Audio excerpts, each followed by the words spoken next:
Ladies and gentlemen, the very word secrecy is repugnant in a free and open society, and we are, as a people, inherently and historically opposed to secret societies, to secret oaths, and to secret proceedings.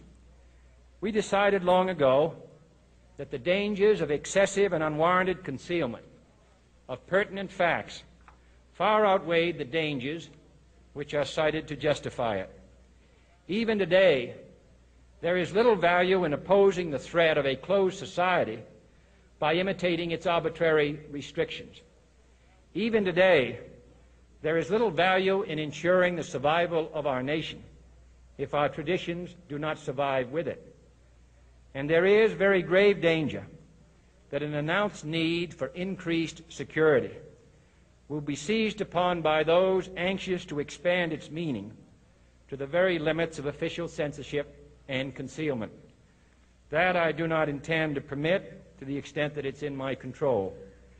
And no official of my administration, whether his rank is high or low, civilian or military, should interpret my words here tonight as an excuse to censor the news, to stifle dissent, to cover up our mistakes, or to withhold from the press and the public the facts they deserve to know.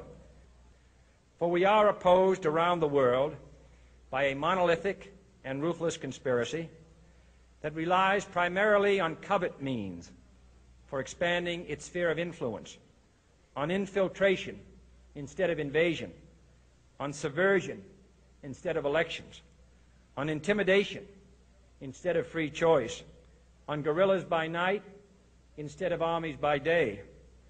It is a system which has conscripted vast human and material resources into the building of a tightly knit, highly efficient machine that combines military, diplomatic, intelligence, economic, scientific, and political operations.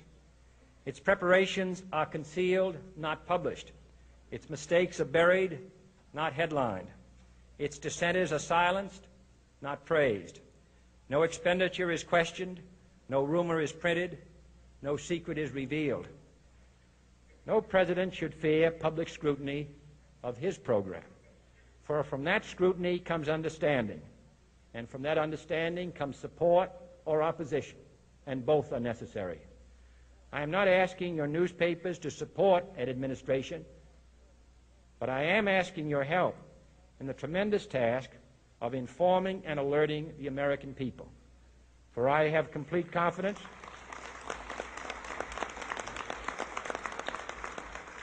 in the response and dedication of our citizens whenever they are fully informed. I not only could not stifle controversy among your readers, I welcome it. This administration intends to be candid about its errors. For as a wise man once said, an error doesn't become a mistake until you refuse to correct it. We intend to accept full responsibility for our errors, and we expect you to point them out when we miss them. Without debate, without criticism, no administration and no country can succeed, and no republic can survive. That is why the Athenian lawmaker Solon decreed it a crime for any citizen to shrink from controversy. And that is why our press was protected by the First Amendment, the only business in America specifically protected by the Constitution, not primarily to amuse and entertain, not to emphasize the trivial and the sentimental, not to simply give the public what it wants, but to inform, to arouse, to reflect, to state our dangers and our opportunities, to indicate our crises and our choices, to lead, mold, educate, and sometimes even anger public opinion. This means greater coverage and analysis of international news, for it is no longer far away and foreign, but close at hand and local. It means greater attention to improved understanding of the news, as well as improved transmission. And it means, finally, that government at all levels must meet its obligation to provide you with the fullest possible information outside the narrowest limits of national security.